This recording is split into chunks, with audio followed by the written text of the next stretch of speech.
Well, hello and welcome to the Comedy Slab podcast, pets. This is Shane O'Connor and that's Adrian Lacey, and I've been talking like this all week because I've kind of got the Geordie thing in my head. Well, actually, it's not Geordie, is it? Isn't it? Wearside. Tyne and Weir. Yeah, I made that mistake once. I used to work for a company and they had an office in Gateshead, and I called somebody a Geordie. And when I woke up in the casualty unit, they said, you don't want to do that again. Yeah, 6 weeks later.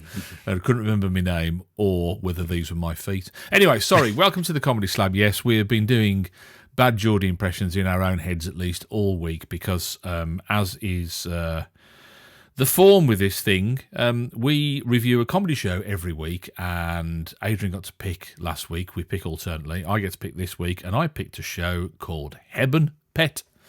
Well, it's just called Hebburn, actually. But every time I've sent Adrian an email this week, I put pet on the end, haven't I? Which kind of... I thought you were being really affectionate at first. Yeah. And then you realised who it was from. Yeah. And then thought, no, it's probably not the case. Throughout the podcast, we will play 3 clips to give you a bit of a flavour about what we're talking about, and we'll point you in the right direction if you want to go and, in this particular case, I think if you want to go and buy a copy, because unfortunately, whilst it's listed, I always find that really frustrating on the iPlayer, don't you? That they list these things so that they acknowledge their existence, but they don't acknowledge that they're too tight to pay however much they've got to pay to have you on there. Or is it that we're too tight to pay a bigger licence fee? I just float the concept. Don't even start me on that. Not even as a casual throwaway. I tell you what, let's not fund all the different services around the world for the World Service, and we can afford that then. Hey, do you know what? I'm just going to agree with you this week, because I don't want to wake up in casualty in 6 weeks. All right. Well, I'm going to agree with you. Then if you're agreeing with me, I'm not going to have that. Your pansy. You're not getting out of it that easy. just agree with me. You rotten swine. But yeah, there you go. I wasn't sure if Skype had frozen then. You went horribly quiet. But No, that silence was brought to you by headaches. Not Hebburn. Can I just say, every time I see the name Hebburn, it's Hebburn. Yeah. Reminds me of a cat that used to be a frequent visitor when I lived in a house with my lady wife. And we called the cat, because it's black and white. What are you going to call a black and white cat that looks like something out of a cute advert? Whiskers. Well, you be useless. You don't deserve your cat, Twiglet. That's cat abuse, calling it Twiglet. Anyway. No, but there's a real reason why. I mean, the reason she's called Twiglet is because she's a tortoiseshell and her legs look like twiglets. They look like they're made out of twiglets, the party snack. It means nothing to her, O Vienna. Twiglet. She's not eaten a Twiglet, so that's cat abuse, I maintain. Anyway... what you're ignoring is the cat food advertised along with a black and white cat. Felix, yeah. So that's we called it Felix for years. Did I say whiskers? You did. So you weren't being intentionally difficult? No. Once. That wasn't being deliberately obtuse. I am obtuse. Well, that's true. Yes, you're a very funny shape. Well, you're quite acute. Hey, thank you. Anyway, sorry, go on. So you reminded me of your cat. Anyway, but imagine our surprise when literally years after what? It sounds like a Viz article. Imagine that. Well, it was intentional. All right, but okay. it made you breathe your tea up your nostrils, so that it was worth it for that alone. We could see each other via Skype, but you're not given that indignity, dear listener, and you're missing nothing. Anyway, it's a white mug. Yeah, that's not one of your more stylish mugs. I'm sure you've got ones with fancy jokes on and patterns. No, you're thinking of somebody else. I only have plain mugs. I like my mugs plain. Like your tea. IKEA, 65p each. Very nice. Yeah. No, I recognise the shape now you mention it. They're called. I you love the way things in IKEA have names. Skirdy Hurdy, I think. Well, no, called. it's we've got the high chair that every restaurant has now. You've seen the white high chair with the silver legs, and you probably wouldn't notice these things. It's a bit like red car syndrome, isn't it? When you've got a red car, that's all you see is red cars. Yeah, but it's called the antelope. They can't even be bothered to put an E on the end because it's got legs like it does look like an antelope, and you kind of think, actually, maybe all these. I'd love to know what these words are because they're probably.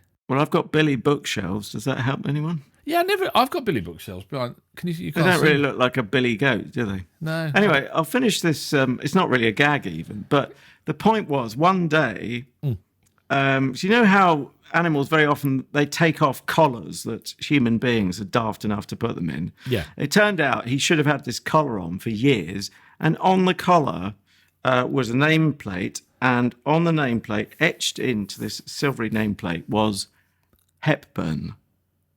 As in Audrey? Well, presumably.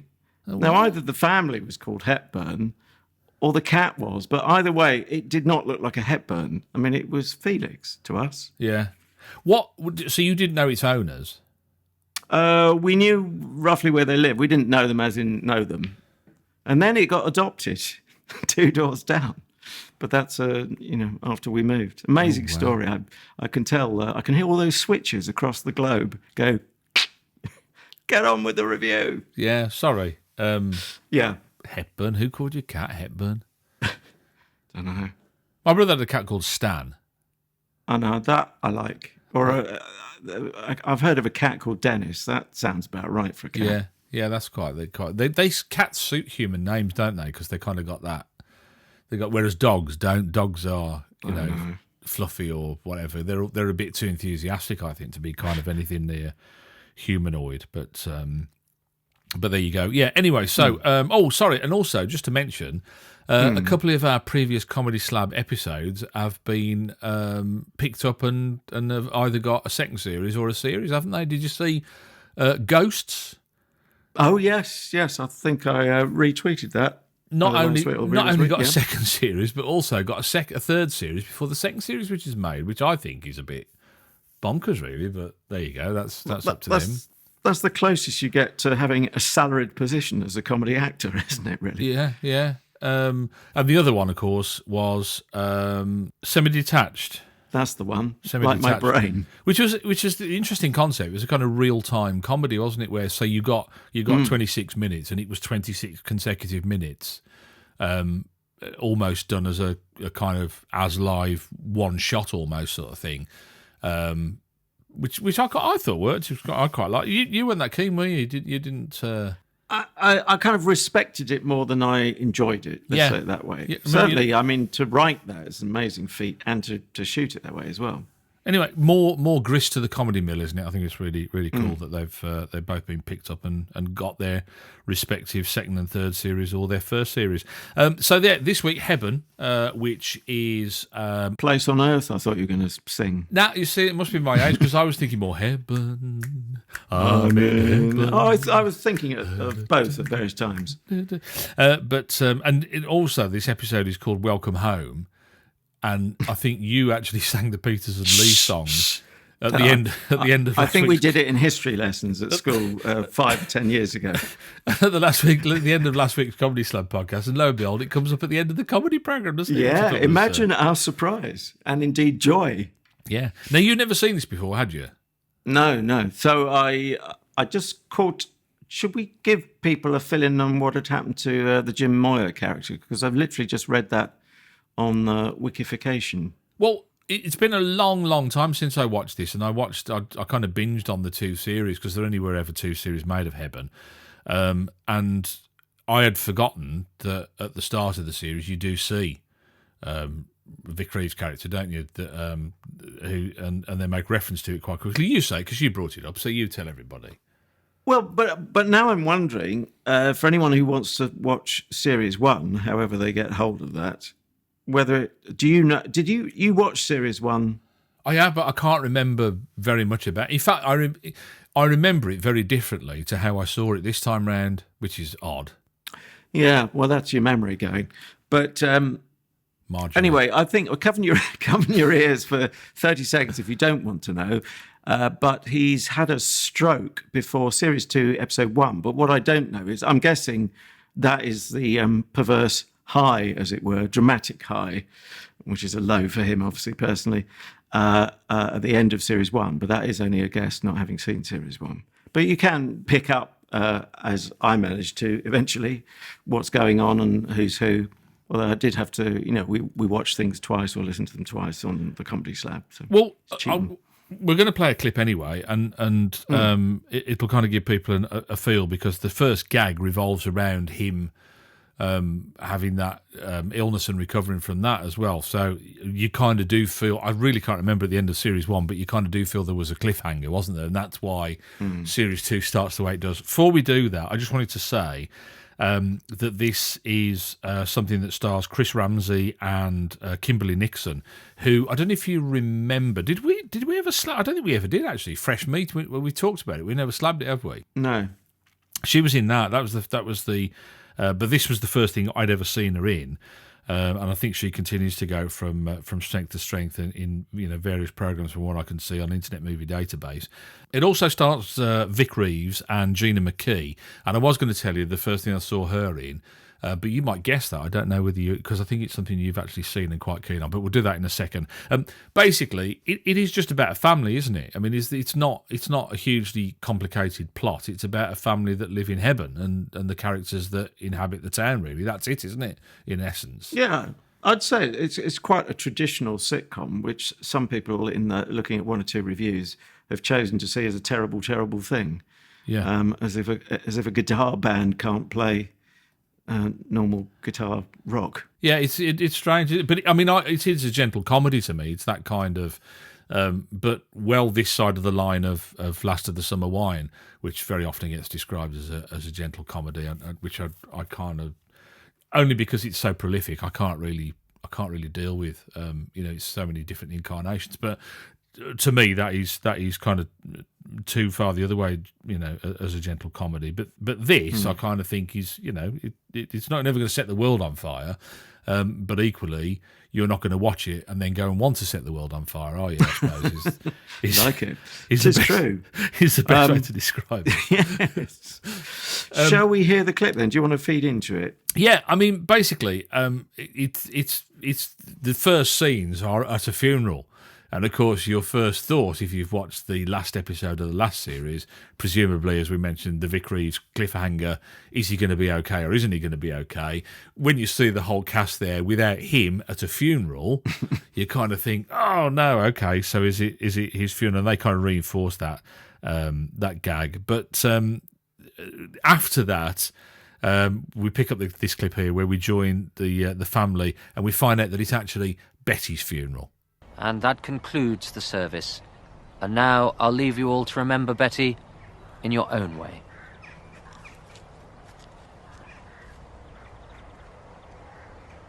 Goodbye, my lover. Goodbye, my friend. Please, not now, man. Leave him. Betty wouldn't have minded him singing. See? Aye, she was stone deaf at the end.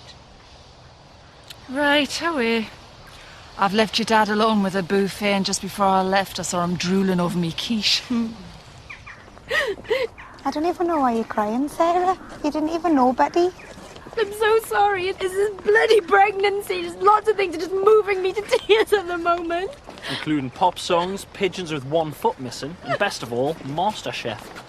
Oh, but Dad, he really wanted that souffle to rise. It's so terrible when something builds up so promisingly and then collapses into disappointment. We're talking about my 20s. Pregnancy can be hard. Yeah, I remember when I was pregnant with you, Jack, I ate my own body weight in Arctic roll. I used to do that as a kid, I think, with the Arctic roll. Now, I'm going to shield you from a degree of having to answer too much correspondence from more angry listeners. Yeah.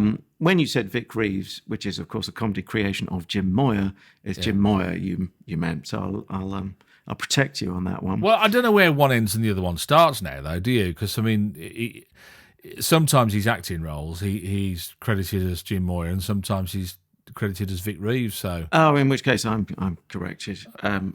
So I thought he had more of a sort of a sort of consistent barrier between the two. But I'm obviously wrong. But he's I did fabulous artist, isn't he, as well? Sorry to interrupt. He's just brilliant, isn't he, on his Twitter feed? I just think, what a talent. It's quite Spike Milligan-esque, isn't it? If it's the artwork I'm thinking of that he used to... I didn't realise... I wasn't sure whether it was him or Bob Mortimer doing the artworks. Because as you know, I never name drop. That's a policy endorsed by Her Majesty. But go on. I did go when they got signed to the BBC. I was working at TV Centre then. The closest I got to working with them, I did one show with them, but I think it was. Tell you what it was. It was a tryout. I think it was a pilot for what became Shooting Stars. So it wasn't called that. It was called something like, or was this another show of theirs? Family at War, Family Wars. That was the working title. Do you know, I'm sad to say, and I don't know whether you're going to think ill of me for this, but I've never been a big fan of I was never a fan of Shooting Stars. I found it a bit derivative. That's all right. Yeah. Derivative of whom or what? It was kind of, it was a, I don't know, it was kind of an entity in and of itself. It was like, it was so in that it never kind of got out. Do you know what I mean? It was like... I don't really, but I'll nod sagely as if I do. The dove from above and all this. It was catchphrase comedy to the nth degree, I thought, because it wasn't funny. It was only that people recognised and latched on to the catchphrases, and George Dawes, the scores, and I mean, look at me, I know all about it. But yeah, it's clearly entered your consciousness. And Matt Lucas would say something outlandish and weird, but not funny. Nothing was ever. It wasn't ever. I never ever thought, oh, it's really funny. It's really clever. But I found him funny at the drums with his baby suit. He's a baby. He's a baby. Yes. With a romper suit on. That's just. I didn't need any jokes on top of that. But I mean, I wasn't a diehard fan, but it was always a pleasant watch if it was on, kind of thing. In the days before you'd switch on the telly and watch whatever was on. Yeah, because you hadn't really got a choice, had you? That was it, wasn't it? Yeah, I mean, I kind of find it a bit pantomime-esque in a way. But I think they wouldn't take that as an insult, though. No, I don't mean it as an insult. I mean, but I've always hated pantomime. I think that's the problem, is that it's never been my. Although I kind of got into. Is it House of Fun that they did, or House of Fools? Wasn't it? House of Fools, that was it. Sorry, yeah. Which I kind of, the first couple of series of that I kind of liked. But yeah, I don't think bad of me. I've never been a. It's too late for that, mate. Yeah, I've known you far too long. It's going to take more than not liking Reeves and Mortimer, isn't it? Really. I thought you were going to say the first thing they ever worked on that you were on was the smell of Reeves, Mortimer, and Lacey. But they dropped your smell at the end. I didn't know. I don't even want to dwell on the possible misunderstanding of the phrase "they dropped my smell." What a horrible collection of words, really. Can we move on? Yeah. If you drop my smell...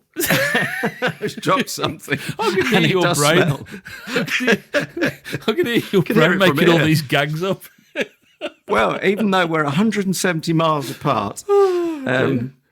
Yeah. Anyway, what was I going to say? Gina McKee. Well, were you talking about our friends in the North League? No. First thing I ever saw him, believe it or not, was Brass Eye. Oh yeah, part of the Chris Morris posse. When she did a report on bullying in the Navy, and I seem to remember Mark Heap sat in a dinghy in a warehouse with no water. Right. Other than that, it all starts to get a bit hazy then. But Brass Eye was the first thing I ever saw her in. I think she's great. Don't see her enough, but I think she does a lot of straight acting, doesn't she? I associate her more with straight acting, but that's probably because I first saw her in Our Friends in the North with of course, I always want to say Craig David, but it's Daniel Craig. Have I got that right? I always have to think. James Bond, as he's known these days. Yeah. If Vic Reeves can be known as Jim Moyer, then Daniel Craig can be known as James Bond. I've got a lot of time for Gina McKee, but for a further 5 trivia points, not that you scored any, that there can be a further 5 too. Since you love your adverts, do you not? Which large corporation did she do a voiceover for a few years back? Post Friends in the North. Are you sure it was her and not Jill Halfpenny? or halfpenny, depending on how you pronounce it. Go on. What is it? I don't know. Is the answer to the question? I'm not even sure. No, you may be right on that. Why do I feel so sure? Probably I've just I haven't checked it on Tintin. I think she did Nat West ads. Oh, right. Sometime. Maybe if I was that sure, I'd probably say, well, maybe she was in Vision, but I don't think she was. Anyway, perhaps the acting was less busy at the time. I don't know. Anyway, give us a headline, you little stinker. You've enough about me dropping my smells. You're now calling me a little stinker. Yeah. Gosh, I completely forgot to plan this. You know me so well. You know me. How about Hebburn and a praying for a laugh? But never quite getting there. Oh. That's a sub-headline. That's on the hoof. Which is not a huge criticism, not quite as bad as it may sound. No. It's not meant to be a big insult to the writer. I think there's some very sassy lines there, very sharp lines, but conversion into into laughter rate was 1 in the whole half hour, I have to say. Okay. 1 LOL for the whole show. In fairness, and to concur, I must, like I say, I remembered it very differently. I remember it very fondly, and like you, I kind of came away I came away kind of thinking, oh, that isn't as I remember it at all, really. Do you remember? Did you think you laughed out loud when you saw it the first time? I thought, and I don't know whether I chose a bad episode or whether it was the second series wasn't as good as the first series, but I thought I loved the characters. I mean, I love the guy who wrote it, Jason Cook, plays a character called Ramsey. He's the guy delivering the newspapers. He's the writer. And I remember him being like a really funny character. I did like Pat Dunn as the old lady Dot, as the Vic Reeves' mom. Yeah, I made a note here. I put she's the new Thora Hurd.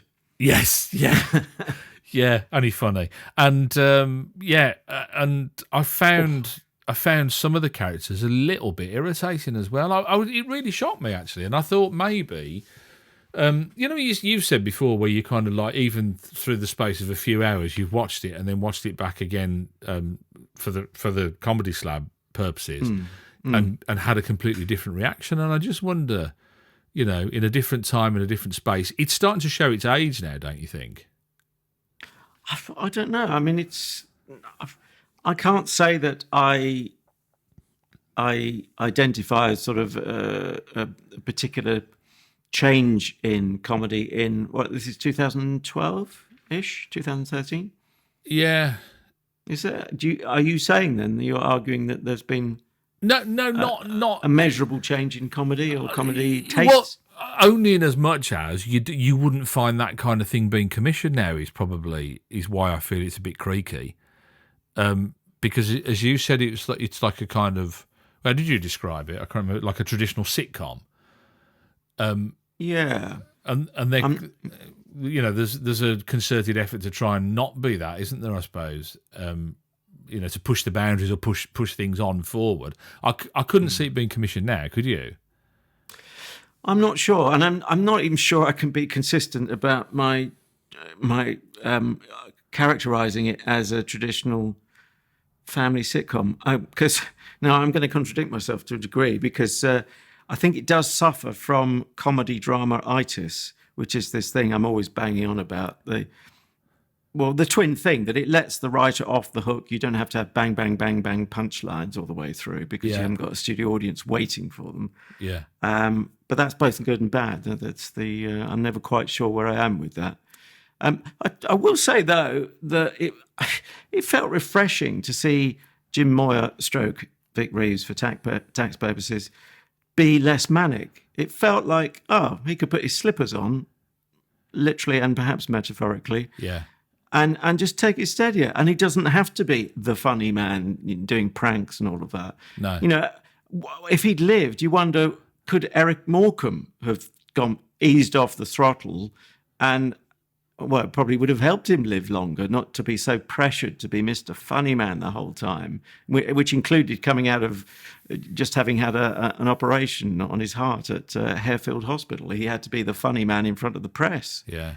Well, that was the pressure he put on himself, but also the pressure of the time. How funny you should use those two in the same breath as well, because in the TV biopic of Morecambe and Wise, Jim Moyer played Eric's dad, didn't he? Now you mention it, yeah, he did. I was looking subconsciously. Because I tell you what, you're right, and I completely agree with you on this one. If you come away with nothing else from this series, you come away with a love of Jim's acting and a desire to see more of it, because he was just great, wasn't he? I mean, really believable. He pitched it just right. The tone, the comedy wasn't overplayed. It was just, and like you say, it was refreshing to see him like that as well. I completely agree with that. Absolutely. Shall we have another clip? Have another listen to some more of the action. The main character, as I say, Chris Ramsey plays the lead. He plays a character called Jack, who we've already heard, and his girlfriend Sarah, who's played by Kimberly Nixon. They're expecting a baby, but Jack is a journalist on a local newspaper. Which some of the lines that made me laugh came from the scenes on or about the local newspaper. I thought that was quite funny. But in this particular scene, we see he talks up until this point. He talks a lot about being at work and about what it's like working on a local newspaper and what it's like being a journalist. But we actually see Jack at work at the newspaper. Well, thank you for coming in, Mr. McCluskey. Stuart, no bother. When I rang, they said you didn't go out for stories anymore, so I'd best come in. It's raining. Sorry, Stuart. It's not the official policy. Look, I don't know what it is you think we can do here. 3 generations of McCluskeys has worked at that factory. Nah, it's a shame, like. Nobody wants glue anymore. Aye, he's not wrong. Even my young'un's giving it up. I didn't even want to run it. I just sort of fell into it. And before you know it, I'm trapped in Hebburn with all these people depending on me. I know how you feel, mate. I mean, I tried to branch out and to make more of myself. Preaching in the choir. Is there nothing you can do? Look, we're just one local paper. Nobody cares. Nobody. Oh, come on, mate, don't cry. David, do something. Of course. Can you turn this way and try and create a camera? It's nice big tears now. Magic. Yeah, it's kind of smile comedy, warm smiles. So I was warmly smiling along to that. I was just trying to find out the guy who played Mr. McCluskey. Yeah, he was in. Did you see Cops? Police drama. Not surprisingly, with a name like that. No, I missed that one. Yonks ago. It was one of the first wobbly cam things. Oh right. But notwithstanding the fact that wobbly cam still annoys me to this day, and I still froth at the mouth about it, although I accept, it's with us probably for the rest of my life. Especially if I keep frothing, I'll have a shortened lifespan. But he was very good on that. But Tim Healy, it is, isn't it? Is it right? Oh yes, I see now. Yeah. He was in Our Vida Saint Pet originally, wasn't he? He was one of the original cast members of Our Vida Saint Pet. No, I think for me, sorry, it's a case of mistaken identity. So I'm sure you're right on that. And no, it's not the guy I was thinking of. Okay. Oh, it could have been because he does a lot of straight acting as well as comedy stuff. Did you recognise the guy with the camera though? The guy taking the photo at the end, nice big tears. Now, did you recognise him? No, I didn't actually. It's that's Graham Duff, who was the script editor on Ideal, and he played the piece, not PC. No, he was. He was Brian. I'm not sure whether we had him in the clips, and he used to go, "Hi," and he'd always turn up with a different fella, and he'd go, "This is so and so, ain't he gorgeous?" That was his. I certainly saw him in it. Yeah. So that was his character, Brian. In fact, he plays Brian in a lot of things. But and he's also been involved in Count Arthur Strong as well. Graham Duff. I think he's the script editor on that. But sorry, not the script editor. He wrote Ideal, didn't he? He wrote Ideal. He wasn't the script editor. Right. Yeah. That was coming back to me. Yeah, and he's written some of these episodes, not necessarily, well, certainly not this one, as you said, it's Jason Cook, but he gets a co-credit for this series. I'm not sure how many episodes he wrote. I think he wrote the first series, or he co-wrote the first series, or he wrote more of the first series than he did the second series. But okay, not really quite sure. Might have been other commitments that meant that he couldn't do the writing as well. But always a big fan of his. I just think he brings so much with either his writing or his acting. I do love him. I really do. But yeah, no, didn't it, just that whole idea with? He said I did phone up. He said, but you said you didn't come out, and it was Brian Duff's character. He goes, "It's raining." The local newspaper. The idea that they don't go out if it's raining. They're not stupid, are they? Really?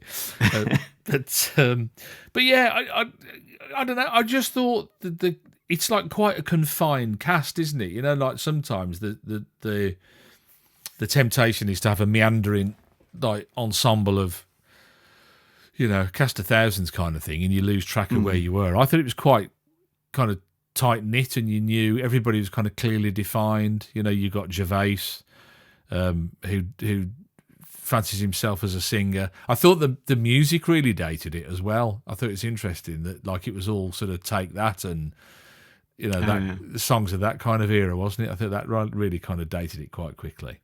I'll give him something. It was the first time I'd actually heard the lyrics to Take That song properly. Right. He did at least have clear diction. We'll give him that. Yes. Yeah. And I loved the line. One couple are having a snog, and then he and his partner have a snog, and she says, "I love you," and he says, "I love you loving me," or something. Yeah, that's He's so I love you. egotistical. Because he does love himself, doesn't he? Yeah, she does. She says, "I love you," and he says, "I love you loving me." You think he's going to say, "I love you" too? Yeah, exactly. That's why. I mean, it's like kind of the writing is really quite. Like you say, it's not belly laugh out loud, guffawing kind of thing, but there is a sweetness to it, isn't there? Don't you think? There's a kind of oh yeah. Gentleness. I hate to. It almost sounds like an insult when you use the word gentle. But now, here's the thing. For another 5 points, did you spot Jack's sister, Vicki? As in, recognise the actor? It's a girl called Lisa McGrillis, and she was in something that we Slab that you loved. Oh, I could cheat with IMDb in front of me, but being a man of integrity, hang on, click.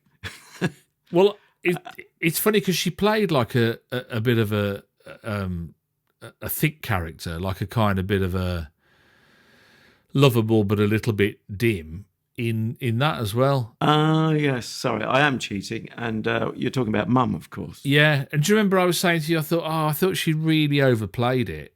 And yes, but also then you heard us talk in an interview or something, and you said, "Oh, she's frightfully." Yeah, she is really posh, isn't she? But I didn't think she overplayed it in this. I thought she played the dim-ish sister on the nail. Did you get the sense of that or not? Yeah, it wasn't too overplayed, although she clearly wasn't an intellectual character. No, and presumably not meant to be. But no, I didn't make the link. I mean, she had a fair bit of slap on, I would say, intentionally. That's not poor makeup. It was, I think, on message, as it were. Yeah.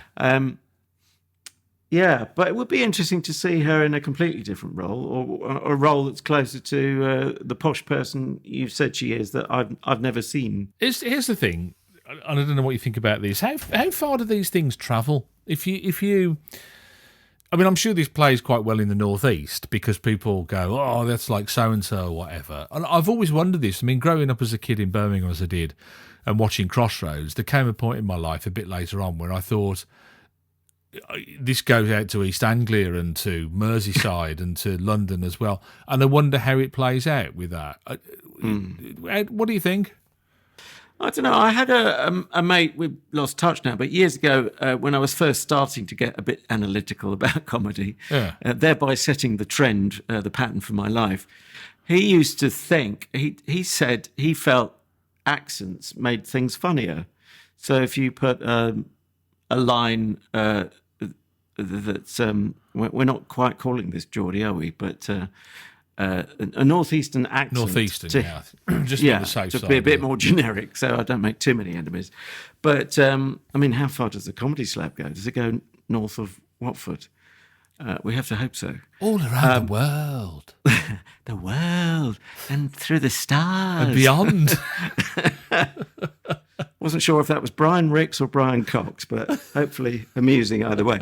It's supposed to be Rick from the Young Ones, all around the world. Sorry. It sounded like Dr. Brian Cox to me, or Professor Cox, I beg his ennobled pardon. So my mate, in theory, would have found this funnier just purely by virtue of the fact, like me, he's a namby-pamby southerner, and anything that non-southern sounded funnier to his southerner's ear. Oh, that's interesting. But that can sound terribly patronising, can't it? You know, let's hear how the other people speak. You know, the other side of Tyne. How the poor people speak. Yeah, exactly. And it's not meant to, but it can sound like that, laughing at people rather than with them. I wonder if he plays into. Does he play into stereotypes as well? Do you think is that if you got a Brummie in there, they're going to be a bit thick? Well, I'm sorry to say it, but it did make me think of a pilot show I once worked on.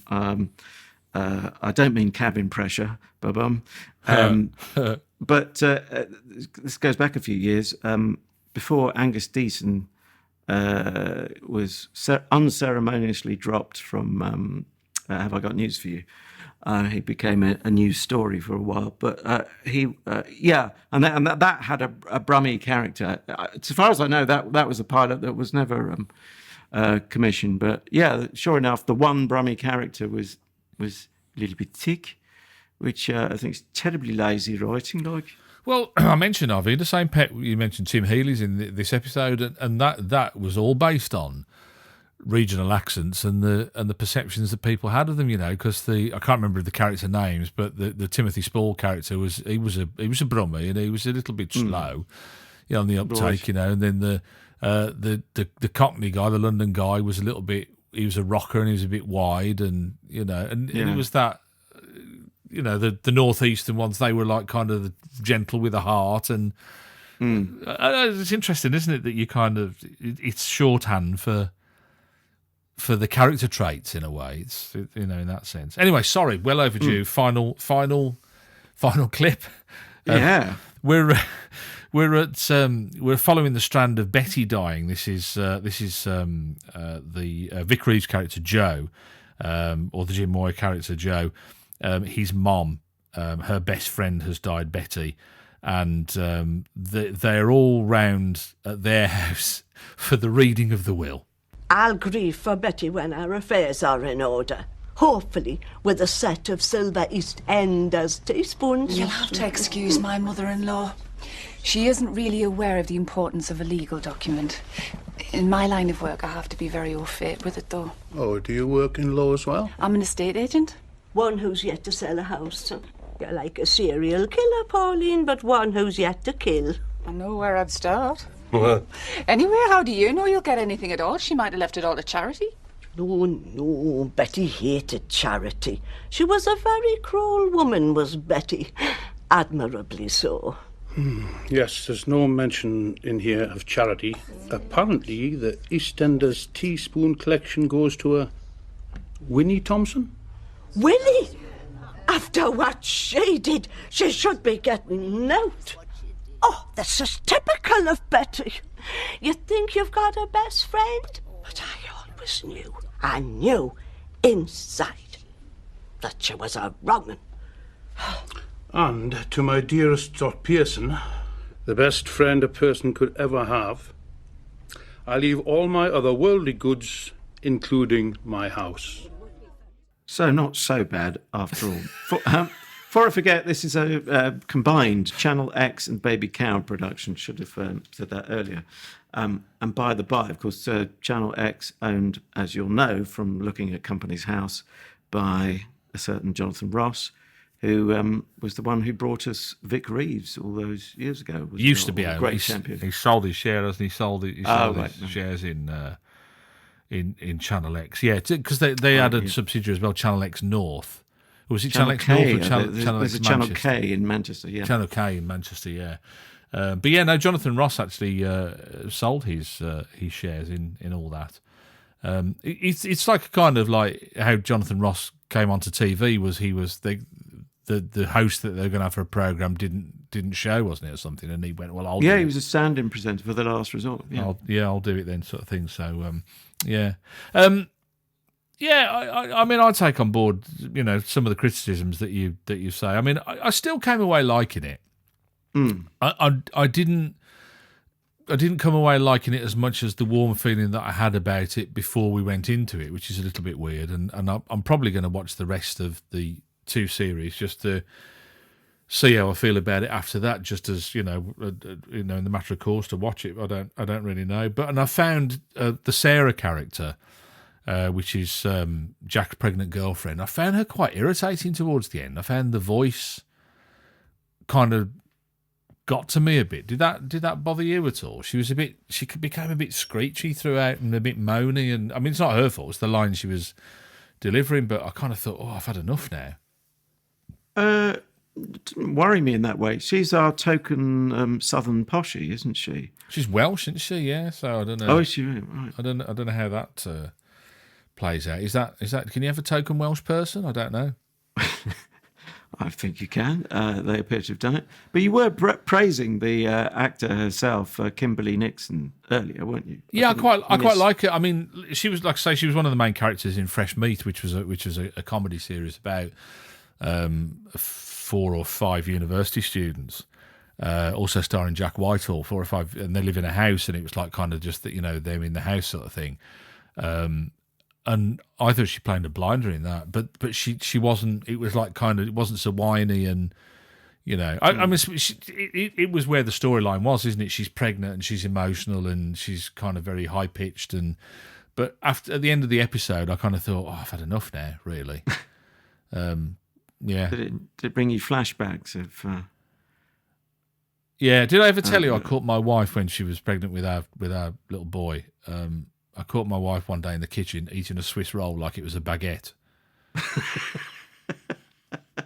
I thought you were going to say you caught her with someone, but it's quite close in terms of sins of the flesh. It's a baguette. In fact, we were surprised when Frank was born. We were surprised that he wasn't a Swiss roll.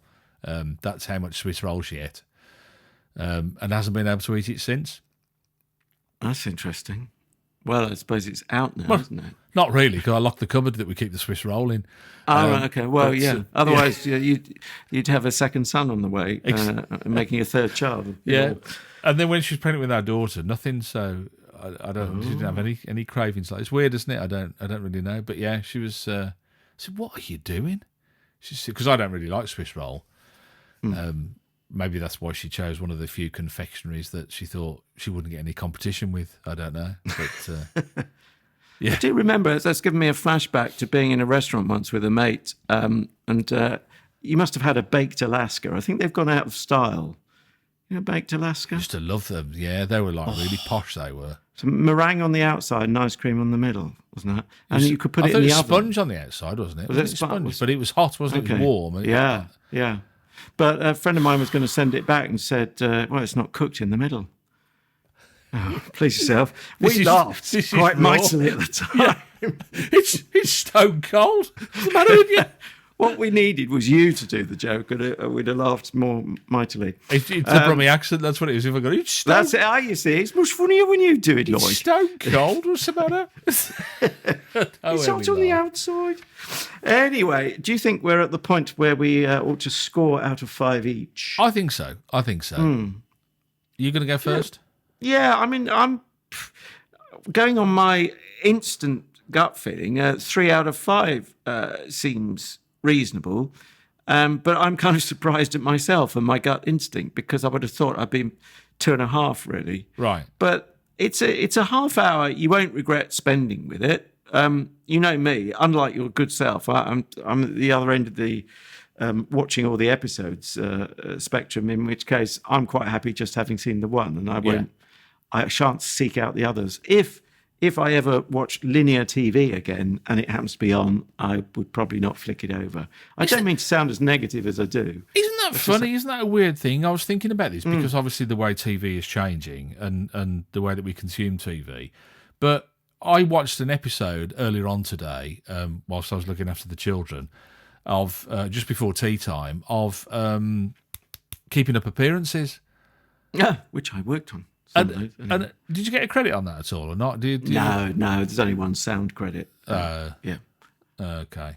I wasn't sound enough. No, you're not. You were a sound guy, but you weren't a sound guy, obviously. I was unsound. But that shot across my brain. I was thinking, I would never have, even if it was DVD, I would never have gone and got a DVD and put it in a DVD player. I would never actively seek this out. But I'm quite happy to watch half an hour of this.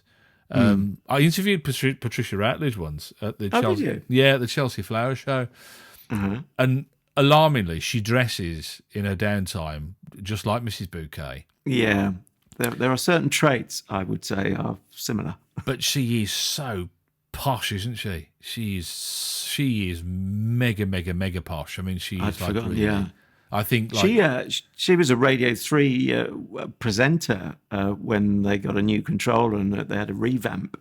Oh, right. Yeah. I didn't know that. But yeah, nice lady, but I felt we were conversing on different planes, I felt. Were you bowing and scraping before her? I was I just thought we were I was like saying things to her and it was quite obvious, it was misfiring. You know how you do sometimes. Like if I'm sure if I met Her Majesty the Queen and had a bit of a laugh with her, I'm sure she wouldn't get a lot of what I was saying. No. It wouldn't stop you keep trying if I know you. Anyway, so it's 3 out of 5 from me and from you. It's a 3 as well, actually. I mean, because really? I got to be honest with you, I can't. We are in agreement. We are. I mean, oh, that's rare. We are unanimous. I think is the best way to describe this. We too are one. Yes. Everything you're saying is exactly how I feel about it. You come away. I mean, other than the fact I'll probably go and watch the rest of the episodes now, but you definitely come away. You don't feel like, oh, that was a blooming waste of time. What did I watch that for? What a load of old rubbish. I think it's nice. It's got a nice pace to it. It's got a nice form to it. The gags, like I say, are never going to be the funniest thing you'd ever hear, but I think the banter between the characters kind of works well. I think the characters are nicely drawn, nicely thought through as well. Yeah, it did no harm really. 3 out of 5 for me as well. So that's a 6 out of 10 for Hebburn. Anyway, do you want your own work for next week? Yeah, I'd love it, please, because you always shock and amaze in equal measure. Well, yeah, I think it might be more shock than amaze. But you could argue there's another Brummie link. I say another, we've been talking about Brummies. Of course, that was a northeastern production. But I'm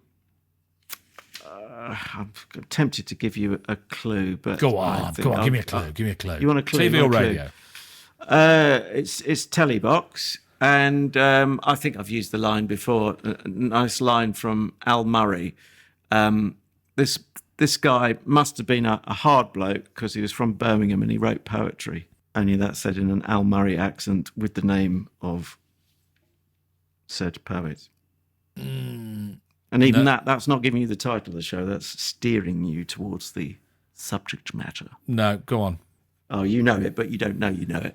Well, Al Murray was saying, oh, that's Shakespeare. He was hard, wasn't he? Bloke from Birmingham writing poetry. So, of course, which sitcom are we talking about? Oh, it's, I know, it's, oh dear. You forgot the name.